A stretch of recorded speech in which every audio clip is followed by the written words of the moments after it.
Mi për më të gjithë, le të flasim sot për kredit, sa ide ke që janë. Isha as kene kredit që për pagun tash, nëse nuk ke shqyr. Për menimin tim paktën s'du ta konsiderosh në herë plak, si gjë. Nëse keni parasysh, në momentin e marrjes kredit ti do firmosh një dokument, një kontratë me bankën. Përmes asaj firme që vura ditë ose atyre 400 firmave që vura, banka ka një dokument, një provë ligjore të dakordësisë tate për ta marrë këtë kredi. Pra më pak fjalë, ka prova që ti ishe dakord me BKX. Nesër këto prova paraqiten në gjyq. Shumë bukur, më të bëj pyetje. Kur ti je dakord me gjona, zakonisht je dakord sot apo ndryshon nga herë me nesër? Ty plak karas që ndryshon me çdo çere. Kore për tema lemo deri nesër. Edhe i pyeti tjetër tash. Çfarë sjellë nesërmja për ty? Si do jetë nesërmja? Dëgjoj ti si do jetë dita nesër. Lesh di. Edhe nëse e ke planifikuar, prap nuk e di, se mund mos shkoj ashtu. Për këtë koncepti kaq thjesht tash, që asnjë nga ne nuk e di çfarë sjellë nesërmja. A duket çik si mashtrim, çik si fallca i konsenti me firmë që i ke dhënë bankës? Konsenti do të thonë dakordësia. Ti ke qenë dakord me BKX. Ti o plak nuk di çfarë do sjellë dita nesër. Lemo dish se do jetë jeta jote pas 10 vitesh që do e paguash këtë kredi 10 vite. Edhe nëse ke kredi biznesi 10 vjeçare për shkakun, ti e morë kredin me bëj biznes. Gjatë këtyre 10 viteve që ti do paguash kredin copa gjithsesi ti mund ta çosh biznesin maje e të bish bankrupt edhe herë nga fillimi. 10 vite janë më së mjaftueshëm me bëj korporat internacionale edhe me shkoj edhe herë zero nga fillimi. Çfarë di ti si do jetë jeta jote 10 vite në të ardhmen tatë më plak? Mendoj mirë për një moment, si ka mundësi që të marrin firme me cop dokumenti edhe kështu të kanë marrë vendimin e diçka që do bësh mas 10 viteve. Presin përmes asaj firme nga ty, parashikosh si do jetë jeta jote 10 vite në të ardhmen dhe ti e firmos gjithsesi. Ky koncept është aq i idiot sa mund të krahasohet për shembull me vendimin e një goce 15 vjeçare për të ngel shtatzan tash, se vetja ime kur të jem 25 vjeç, 10 vjet më vonë do jetë dakord me këtë që bona. Sigurisht që do jetë dakord vetja jote, sigurisht që s'do kesh vrarë veten deri atëherë, sigurisht që do të marrësh tash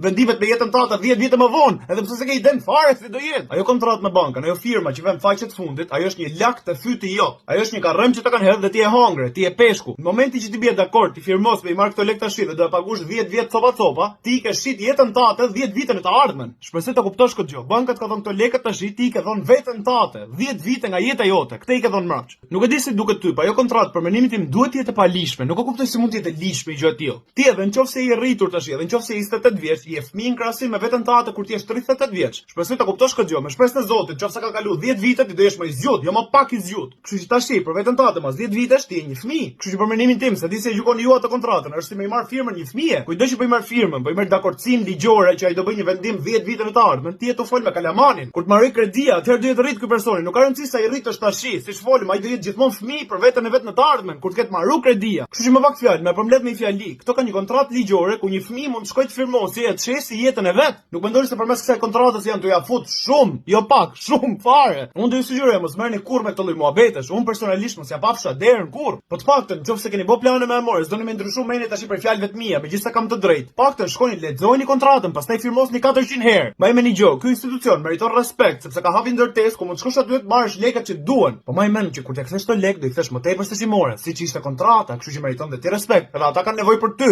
megjithëse nuk duket. Me çfarë lekësh kujtoni se e paguajnë kondicionerin, ai që është gjithmonë i ftohtë aty. Me lekët e tuaja e paguajnë, ta dish.